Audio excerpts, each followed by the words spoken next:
അല്ല മിസ്സേ, ഇത് എവിടുത്തെ ന്യായവാ? ഞാന് സ്വന്തമായിട്ട് ബിസിനസ് തുടങ്ങി. എന്റെ ബിസിനസ്സിലേക്ക് ഞാൻ പൈസ ഇൻവെസ്റ്റ് ചെയ്തു, ഒരു 50,000 രൂപ.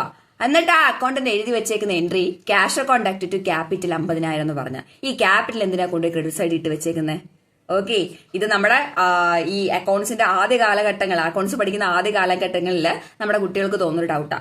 എടാ, ഇതിന്റെ മെയിൻ കാരണം ബിസിനസ് എന്റിറ്റി കോൺസെപ്റ്റ് എന്ന് പറയുന്ന ഒരു കോൺസെപ്റ്റ് ഉണ്ട് അക്കൗണ്ട്സിൽ. ഇതാണ് ഈ കോൺസെപ്റ്റിൽ എന്നതാ പറയുന്നത് അറിയോ? ഈ കോൺസെപ്റ്റ് പറയുന്നത് അക്കൗണ്ടിങ് പർപ്പസിന് വേണ്ടിയിട്ട് ബിസിനസിനെയും അതിന്റെ ഓണറിനെയും സെപ്പറേറ്റ് എന്റിറ്റികളായിട്ട് ട്രീറ്റ് ചെയ്യണം. ബിസിനസ് വേറെ, ഓണർ വേറെ ആയിട്ട് ട്രീറ്റ് ചെയ്യണം. ഇനി ഇപ്പൊ പറഞ്ഞ ക്യാപിറ്റൽ എൻട്രി നമുക്ക് നോക്കാം.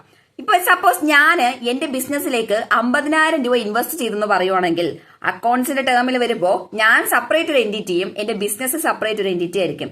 അപ്പൊ എന്റെ ബിസിനസിന്റെ പോയിന്റ് ഓഫ് വ്യൂ എന്ന് ചിന്തിക്കുമ്പോ ബിസിനസ് എന്റെ കയ്യിൽ നിന്ന് കടം വാങ്ങിച്ച പോലെ അല്ലേടാ. അയ്യോ, ഞാൻ എന്റെ ഓണറിന്റെ കയ്യിൽ നിന്ന് അത്രയും രൂപ കടം വാങ്ങിച്ചത് എന്നാണെങ്കിലും ഞാൻ തിരിച്ചു കൊടുക്കേണ്ട പൈസയാ, അത് ലയബിലിറ്റിയാ അല്ലെ? ബിസിനസിനെ സംബന്ധിച്ചിടത്തോളം എന്താ?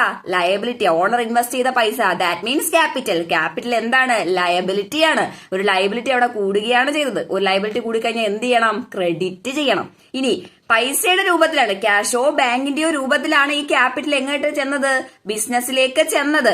ഓക്കെ, ക്യാഷും ബാങ്കും അപ്പൊ ബിസിനസ്സിൽ എന്തായിട്ടുണ്ട്?